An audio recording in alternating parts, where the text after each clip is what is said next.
कहते हैं ना कि धैर्य और विश्वास से हारी हुई जंग भी जीती जा सकती है।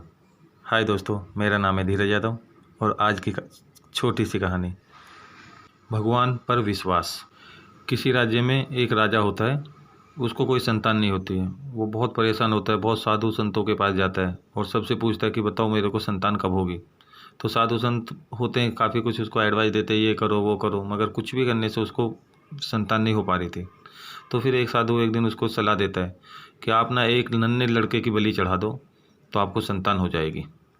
राजा ये सुनता है और अपने राज्य को वापस आ जाता है। राज्य में वापस आने के बाद वो ढिंढोरा पीट देता है कि जो भी कोई अपना लड़का मुझे देगा जिसकी उम्र 7-8 साल से कम होगी तो मैं उसको 1 लाख सोने के रुपया दूंगा। तो ये सुनकर पूरे शहर में से कोई भी आदमी अपने बच्चे को देने के लिए तैयार नहीं होता है। पर उसमें से क्या होता है कि उसी शहर में एक गरीब आदमी रहता है, उसके 4-5 बच्चे होते हैं। उनमें से एक छोटा लड़का रहता है। छोटे लड़के की एज लगभग 6-6.5 साल के आसपास होती है। तो वो लड़का क्या है कि दिन रात भगवान की पूजा करता रहता है। तो उसकी जो माँ होती है वो बोलती है अपने पति से कि ये लड़का तो कुछ काम का है नहीं, पूजा ही करता रहता है, बाकी सब लड़के तो थोड़ा बहुत काम भी करते हैं, क्यों ना हम इसको राजा को दे दें और असरफे लेकर के अमीर बन जाएं। तो ये सुन करके वो पति भी मान जाता है।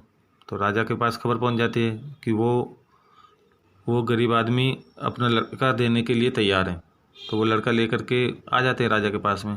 तो राजा के पास आने के बाद साधु संत जो पूरी तैयारी करते हैं, बलि देने की तैयारी करते हैं, तो पूरा पूजा पाठ सब कुछ चालू रहता है। तो उस टाइम पे राजा उससे पूछता है लड़के से कि तेरी कोई आखिरी इच्छा है क्या। लड़का बोलता है हाँ है। राजा बोलता क्या है। लड़का बोलता कि मुझे ना बालू रेत ला के दे दो। वो बोलता अच्छा ये क्या आखिरी इच्छा है, पर फिर भी कुछ नहीं। राजा उसको बालू रेत मंगवा देता है। बालू रेत लाने के बाद वो लड़का क्या करता है, उसका एक टीला बनाता है, 4 टीले बनाता है। 4 टीले बना करके उनमें से एक को तोड़ देता है, दूसरे को तोड़ देता है, तीसरे को तोड़ देता है, चौथे के सामने हाथ जोड़ता है, प्रार्थना करता है और उसके बाद बोलता है अब आप मुझे बलि दे सकते हो। तो ये देखकर राजा और पंडित सब हैप हो जाते हैं। ये देखकर राजा बोलता है कि हम आपकी बलि बाद में देंगे, पहले मुझे ये बताओ कि आपने ये 4 टीले बनाए, इसका मतलब क्या था। वो लड़का बोलता है कुछ नहीं, बड़ा ही सिंपल मतलब था। नंबर 1, एक पहला टीला था मेरे माँ बाप का, जिनको मेरी मदद करनी चाहिए थी, मगर वो तो खुद ही मुझे लेकर के आए यहाँ पे आपके पास में बलि देने के लिए। दूसरा टीला था मेरे सगे संबंधियों का, मगर उन्होंने मेरे माँ बाप को नहीं समझाया कि ऐसा मत करो, ये गलत है, तो इसलिए दूसरे टीले को तोड़ दिया। और तीसरा जो टीला था ना राजा साहब, ये था आपका, क्योंकि आप तो इस राज्य के राजा हैं, आपको मेरी मदद करनी चाहिए थी, अगर आप तो पहले से ही मेरी बलि देने के लिए खड़े हैं, तो इसलिए मैंने तीनों तोड़ दिए। तो राजा बड़ी उत्सुकता से पूछता है तो ये चौथा टीला कौन सा था। फिर बोलता है वो लड़का कि चौथा टीला था मेरे भगवान का, जिन पे मुझे पक्का भरोसा है कि वो कभी भी किसी के साथ ज़िंदगी में गलत नहीं करता। ये सुनकर राजा को बड़ी शर्मिंदगी महसूस होती है। वो सोचता है मैं तो राजा हूँ और सारी प्रजा ही मेरी अपनी बच्चों जैसी प्रजा है, और मैं उसी प्रजा में से एक बच्चे की बलि देने जा रहा हूँ ताकि मुझको संतान पैदा हो जाए। तो ये सोच कर उसको बहुत ग्लानि महसूस होती है। तो वो डिसीजन लेता है कि अब मैं बलि नहीं दूंगा, ये ही लड़का मेरे राज्य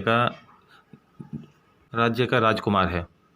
तो ये सब वह राज्य का राजकुमार बन जाता है।